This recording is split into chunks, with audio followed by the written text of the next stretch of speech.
My name is Jordan Maxwell. For the past 43 years of my life, I have spent researching and studying the world of hidden knowledge, ancient mysteries, occult and secret societies, fraternal orders. My real first love is theology, occult theology. But let me warn you, and let me say that the word occult does not mean evil or bad. It carries that denotation, but it's not really bad. Occult simply means hidden. Anything which is hidden is occult. It's a Latin word for hidden. Consequently, so much of knowledge, important spiritual, political, sociological knowledge, it's been hidden. And so I have spent, as I said, the past 43 years of my life searching out hidden knowledge. And that's what I do. I'm fascinated by how much we don't know. The state of Israel is actually connected to America in a very arcane and secret way. So they are, the state of Israel is connected to the American federal system. It's very interesting. That's why America sends billions and billions and billions of dollars. Quite literally, I've heard the figure per year, something like $17 billion a year to the state of Israel. Incredible amounts of money. Why? There's something else going on here, and they haven't told you the whole story. If you were looking down from a satellite, looking down onto the Earth, or even higher out than a satellite would be, you would see that the largest single landmass on the Earth is from Russia, from the northeast tip of Russia, all the way across to Central West Africa, to the West African coast. Then from England, England, all the way across to India. And you crisscross the largest single landmass on the earth. That cross comes right through the city of Jerusalem. That's where it crosses. And so the old ancient Phoenician Canaanites, being the bankers, they said, if you're coming through town to do business, Jack, you're going to pay us up front.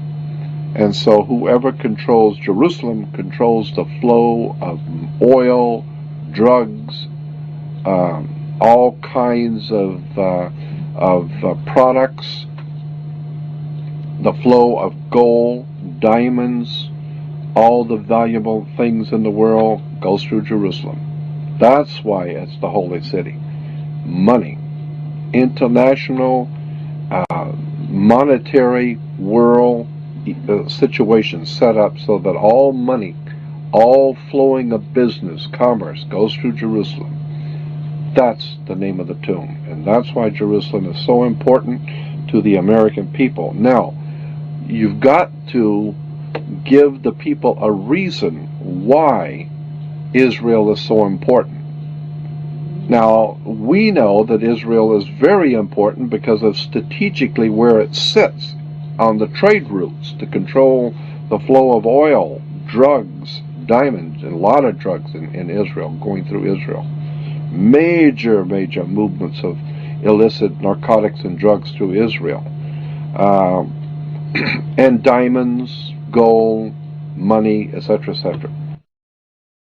But you've got to give the people who are going to go over there and lose their lives and give their sons in war, you've got to give them a reason. So we tell them that it's religious. It's the Lord's chosen people, the Lord's people.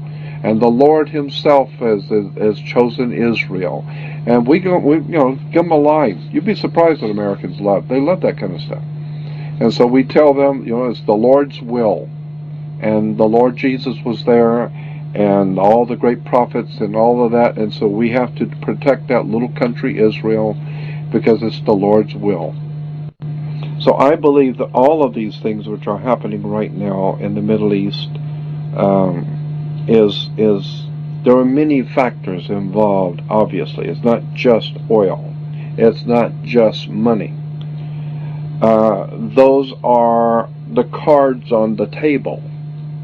When you're laying out the game and you're going to play a game, a high stakes game, say in Las Vegas, where hundreds of thousands, if not millions of dollars are laying on the table, and you're playing a high stakes game, you're going to have the cards you've got that you're playing. Well, one of the cards that's being used in this high stakes game is, of course, oil. One of them is, of course, drugs. Drugs are very big business in the Middle East and in Europe, and so I feel that the drugs are one card, oil is a second card, the control of money, banking, fraternities, controlling the flow of commerce and business in the world, that's another card on the table.